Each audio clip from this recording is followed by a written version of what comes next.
بینظیر آپ سے گفتگو کا آغاز کرتے ہیں.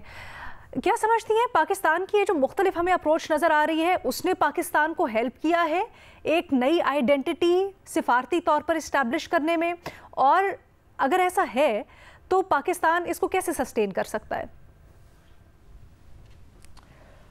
علینا، میرے خیال سے ہماری جو ابھی تک فورن پالیسی رہی ہے جو ہم نے یہ 1-1.5 سال میں دیکھی ہے، میرے خیال سے اس کی ڈائریکشن درست ہے.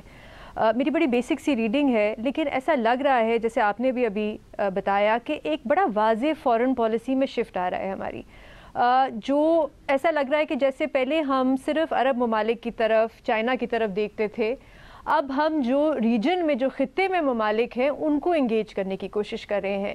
وزیر اعظم اور آرمی چیف جو تھے وہ اس سال سینٹرل ایشین ممالک میں گئے. ابھی جو ہمارے فورن منسٹر ہیں انہوں نے بنگلہ دیش کا دورہ کیا ہے، ایران کا کیا ہے، بار بار وہ افغانستان جا رہے ہیں. تو بڑی ایک پرو ایکٹیو سی ایسا لگ رہا ہے کہ ایک ہماری سوچی سمجھی ایک پالیسی ہے کہ ہم نے یہ جو آس پاس کے ممالک ہیں، ریجن میں جو ممالک ہیں، ان کو انگیج کرنا ہے. اس کی ایک وجہ یہ ضرور ہو سکتی ہے کیونکہ ہم اس وقت ملک میں انویسٹمنٹ لانے کی کوشش کر رہے ہیں، تو اس لیے بھی ہم زیادہ سے زیادہ ممالک کو انگیج کر رہے ہیں. کچھ حد تک میں کہوں گی لینا شاید ہماری لک بھی اس بار کچھ اچھی رہی ہے. آپ بنگلہ دیش کو دیکھ لیں، وہاں پہ جو حکومت تھی وہ بڑی پرو انڈیا تھی. ان کے جانے کے بعد جو ایک نئی حکومت آئی ہے اس سے ہمیں ایک سپیس بھی ملی ہے کہ ہم جو ہیں وہ انگیج کر سکیں.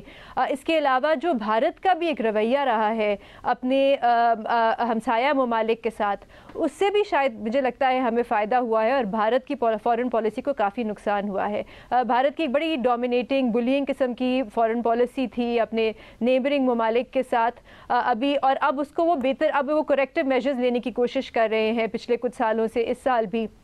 بلکہ ابھی انڈیا کے جو فارن سیکرٹری ہیں وہ نیپال گئے ہوئے تھے کچھ دن پہلے، وہاں پہ وہ تعلقات بہتر کرنے کی کوشش کر رہے ہیں جو 2019 سے ان کے خراب سے خراب ہوتے جا رہے ہیں. نریندر مودی اسی سال جو ہیں وہ سری لنکا گئے ہوئے تھے، وہاں پہ بھی وہ تعلقات بہتر کرنے کی کوشش کر رہے ہیں. وہاں پہ چائنا کا کافی زیادہ انفلوئنس جو ہے وہ بڑھتا چلا جا رہا ہے. تو ان ساری چیزوں سے بھی مجھے لگتا ہے لینا کہ ہماری فارن پالیسی جو ہے اس کو ایک سپیس بھی ملی ہے کہ ہم زیادہ ممالک کو انگیج کر سکیں. میں تھوڑا سا یہ بنگلہ دیش کے معاملے میں تھوڑا سا کاشسلی دیکھوں گی کہ آگے کیا ہوتا ہے، کیونکہ ہمیں یہ یاد رکھنا چاہیے کہ اس وقت جو حکومت ہے وہاں پہ وہ ایک انٹرم گورنمنٹ ہے، اور اگلے سال میرے خیال سے فروری میں وہاں پہ جا کے الیکشنز ہوں گے.